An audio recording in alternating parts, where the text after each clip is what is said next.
আজ একটা স্বাস্থ্যকর চাইনিজ রেসিপি নিয়ে হাজির হয়ে গেলাম। যখন খুব বেশি খিদে পেয়েছে অথচ হাতে একদম বেশি সময় নেই, তো ঝটপট এই রেসিপিটা বানিয়ে নিতে পারেন।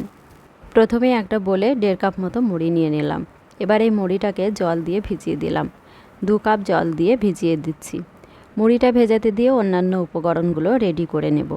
রেসিপিটা বানানোর জন্য লাগছে একটা ডিম, তবে ডিমের পরিমাণটা আপনারা বাড়িয়েও নিতে পারেন। ডিমের সাথে একটু লবণ আর একটু গোলমরিচ গুঁড়ো দিয়ে ভালো করে ফেটিয়ে নিচ্ছি। এখন একটা ফ্রাইং প্যানে অল্প একটু তেল দেব। এই রেসিপিটা খুব কম তেলেই বানিয়ে নিতে পারবেন। তেলটা একটু গরম করে নিয়ে প্যানে ফেটানো ডিমটা দিয়ে দিলাম। এখন একটু অপেক্ষা করছি, তারপর এইভাবে ভেঙে ভেঙে দেব। মানে ডিমের ভুজিয়া মতো করে নিতে হবে। তবে ডিমটা বেশি ভাজলে ভালো লাগবে না, হালকা ভেজেই তুলে নেব। মুড়ি আমরা সবাই খেতে ভালোবাসি, আর সেটা যদি ডিম দিয়ে বানানো হয় তাহলে তো কথাই নেই। মুড়ি আর ডিম দিয়ে বানানো এই রেসিপিটা বাচ্চা থেকে বয়স্ক প্রত্যেকেরই ভালো লাগবে। ডিমটা ভাজা ভাজা হয়ে গেছে, এখন এটা তুলে সাইডে রেখে দেব। এই প্যানেই সামান্য একটু তেল দিয়ে দেব।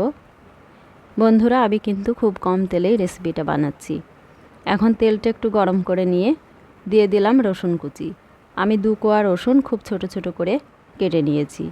এখন রসুনের সাথে একটা কাঁচা লঙ্কাও কেটে নিয়েছি, ওটাও দিয়ে দিলাম। আর এর সাথে দিয়ে দিলাম পেঁয়াজ কুচি। লঙ্কাটা আপনারা আপনাদের স্বাদ অনুযায়ী বাড়িয়ে বা কমিয়ে নিতে পারেন।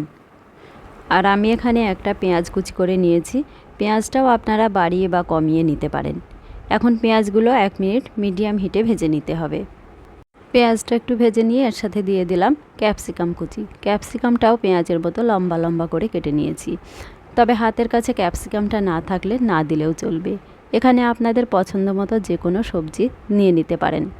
এখন এর সাথে একটু আদা কুচি আর একটু লবণও দিয়ে দিয়েছি। এখন সবজিগুলো লো ফ্লেমে ভাজা হতে থাক। এদিকে যে মুড়িটা ভিজিয়ে রেখেছি ওটা তুলে নিচ্ছি। মুড়িটা খুব সুন্দরভাবে ভিজে গেছে।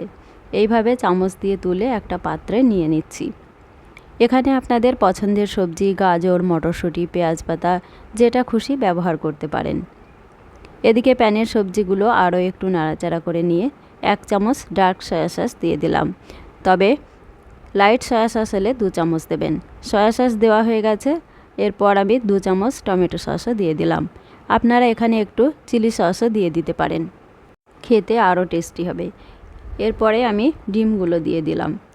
ডিমটা যেটা ভেজে রেখেছিলাম, ডিমটা দিয়ে মশলার সাথে ভালো করে ভেজে নিতে হবে। ভেজে নেওয়া হয়ে গেছে, এখন দিয়ে দিচ্ছি মুড়ি। এই মুড়িটা দেওয়ার পর মশলাটা ভালো করে মেশাতে হবে। মেশানো হয়ে গেলে ফ্লেমটা একটু বাড়িয়ে মিডিয়াম করে দিতে হবে। মুড়িটা দিয়ে 2 মিনিট ভেজে নিতে হবে।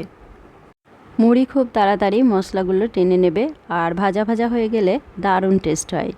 মুড়িগুলো ঝরঝরে হয়ে গেছে। চাইনিজ ফ্রাইড মুড়ি বন্ধুরা, এটাকে চাইনিজ এগ ফ্রাইড মুড়িও বলতে পারেন। এটা দারুণ টেস্ট লাগে, বাচ্চা থেকে বড় প্রত্যেকেরই ভালো লাগে। একটু গোলমরিচ গুঁড়োও ছড়িয়ে দিলাম। এটা আপনারা ব্রেকফাস্টে খেতে পারেন, বিকালে চা কফির সাথে খেতে পারেন, আবার রাতে ডিনারে কিছু বানাতে ইচ্ছা করছে না কিন্তু ভালো কিছু খেতে মন চাইছে, তো মুড়ি আর ডিম দিয়ে এই রেসিপিটা বানিয়ে নিতেই পারেন। রেসিপিটা ভালো লাগলে চ্যানেলটা সাবস্ক্রাইব করে পাশে থাকার অনুরোধ রইল।